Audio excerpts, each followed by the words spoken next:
Good afternoon, everybody. Happy Sunday. So, we're going to work on starting a series of the Proverbs. It was the first day, so now it's been a couple weeks. Today is Sunday the 14th. So, we're going to read the first couple verses. The wise woman builds her house, but with her own hands the foolish one tears hers down. Whoever fears the Lord walks uprightly, but those who despise him are devious in their ways. A fool's mouth lashes out with pride, but the lips of the wise protect them. Where there are no oxen, the manager is empty, but from the strength of an ox come abundant harvest. An honest witness does not deceive, but a false witness pours out lies. The mocker seeks wisdom and finds none, but knowledge comes easily to the discerning. 14:7 Stay away from a fool, for you will not find knowledge on their lips. So let's go back to 14:1. The wise woman builds her house. So what is a wise woman, not just in scripture, but in life, right? Or if we're applying the word, right? That is the goal. So if we're applying the word, the wise woman builds her house, but with her own hands, the foolish one tears it down. So this is my interpretation of what God is trying to tell me. If a woman is just out there wanting to play around, date around, go from boyfriend to boyfriend, not alone, or, in the sexual immorality realm, sleeping around all the time, even if they don't have kids or baby drama mama, they just want to sleep around. They just seek the drugs, the fun. When you see the women on any platform these days, any platform or that just, want to show off their body, guys are paying for it. You're also out there, the woman is asking men for money, but they don't want to date them, take advantage of them. A woman's not building her house, but ones that want to work. This is, even else, before you play, independent woman and those part of politics, just in the word, but with their own hands.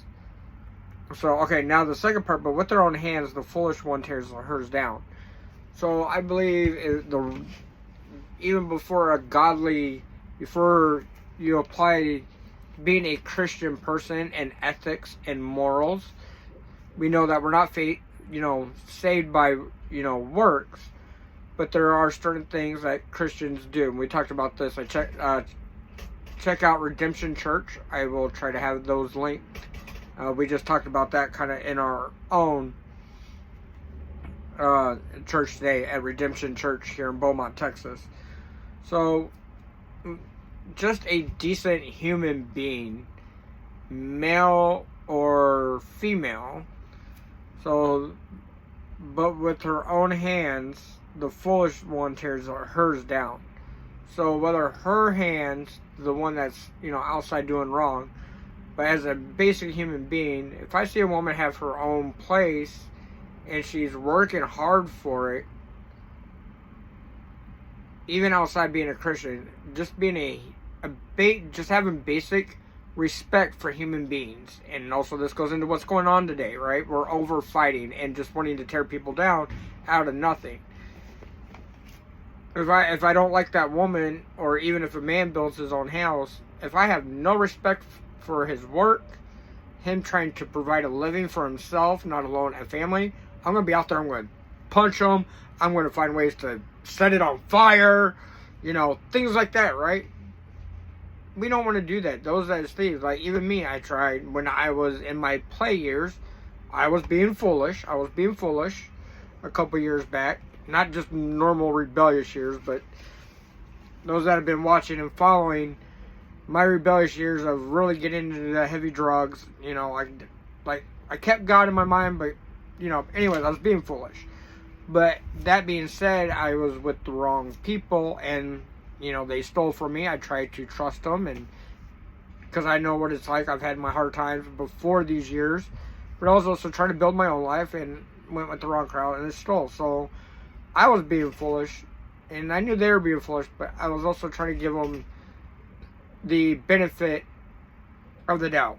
So they were tearing down what I worked and took advantage of my kindness. A fool's mouth lashes out with pride, but the lips of the wise protect them.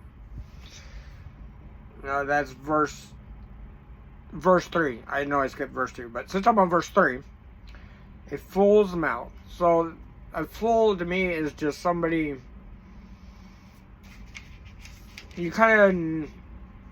you're just angry and bitter at every little thing in life.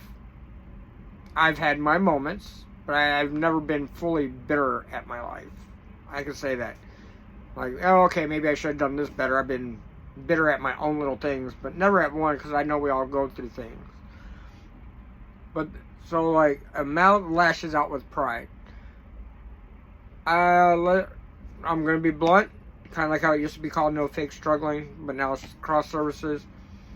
Kind of similar, right? Semi. So, a fool's mouth lashes out with pride. We see this a lot at different types of jobs, and I've heard this from other managers that I'm learning from.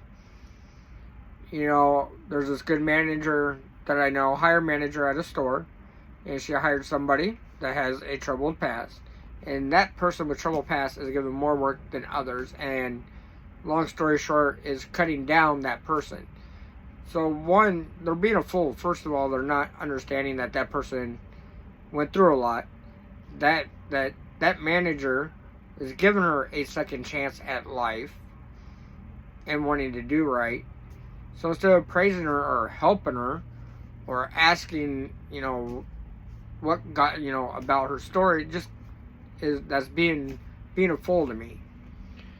But the lips of the wise will protect them, and that's kind of what also managers hire, CEOs, whatever titles. There's different levels, but it's the same thing. It's chief executive officer is just a high-end manager.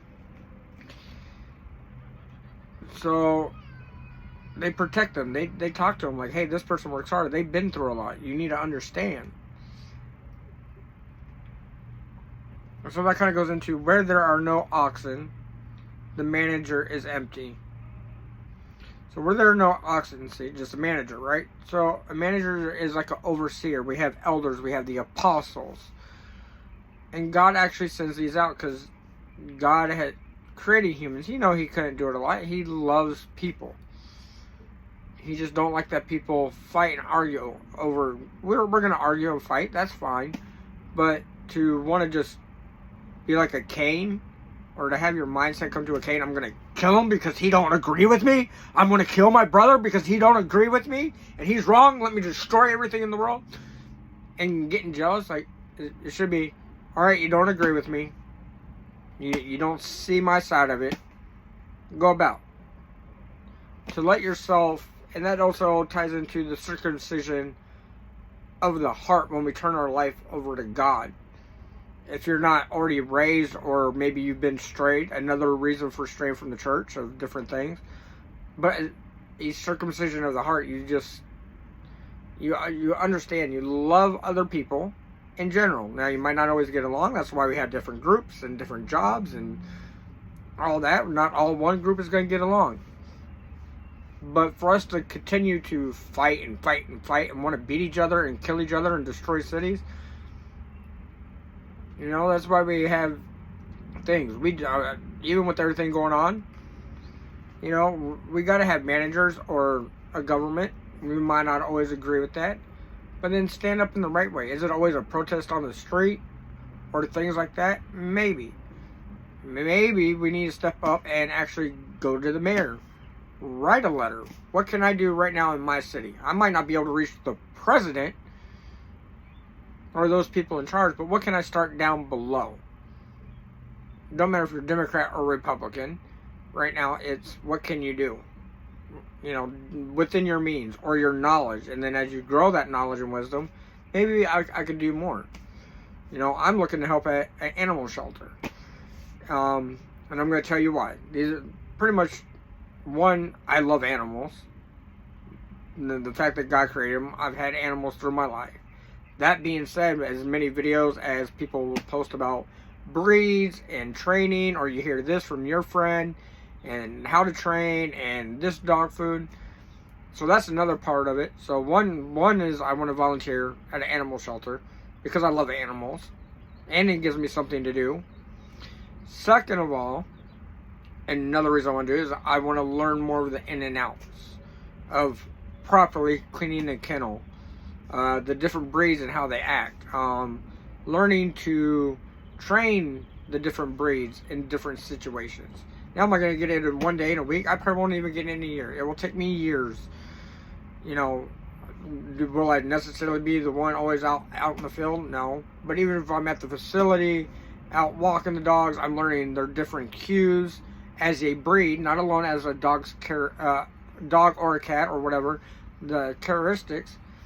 So for me, I'm learning a lot. So when I go to have pets again, or I have friends that have pets and they just adopted, and I get to learn and I'll be able to pass that knowledge and training on. Like, okay, you found this stray dog. I know what kind of breed it is or mix. I know the general what works and don't work with this breed and situation. Whether they're found on the street, rehomed. So there's different scenarios besides just adopting. So that's the reason why I want to do it. I love animals. And that. So, there's managers of animals. So that's something that we need to look for. So that I want to share you. We're kind of getting into a little bit long video. I'm trying to keep them a little bit shorter for you guys. That's going to be hard to do. So thank you. Please like and subscribe and share. We're here to grow with one another. So that Proverbs, pretty much 1 and 3. And a little bit of 4 of being a manager. We need overseers, I have my boss, Jeremiah. Do I always get along? No, but I know he's trying to train me. He's overseeing me to make me a better person, whether I get pissed or heated in the moment. And he's got bosses. So, he's learning. Nobody ever gets it 100%. Owners of companies for years, and like me opening my own business. Am I ever going to be 100%? No, because there's always there's room for me to grow, no matter what I'm doing. And plus, as we know from life, that it's going to change. Whether there's new ways to budget, there's new ways to fly a drone, there's new ways to do the social media and the tagging. So then I'm relearning that, even though, hey, I got good at it now it's stalled, and now just the world has accepted a different thing. So there's always room to grow, and I'm going to have managers, whether it's you guys helping me or a church member or somebody else I meet. So there's managers also teaching me in life about social media or whatever it is. So we got to have these things, guys. It's a balance. Sometimes it's frustrating. But frustration can also bring, happiness. That if you're, okay, yes, I'm mad that this didn't come out right, but I need, maybe if I can't find it or find it on my own, there's a neighbor. Even outside of church or Christianity, be thankful. So, take care, God bless, and we will see where we're at next week. Love y'all. Again, don't forget to like and subscribe on all my channels. So, have a great day. See y'all later.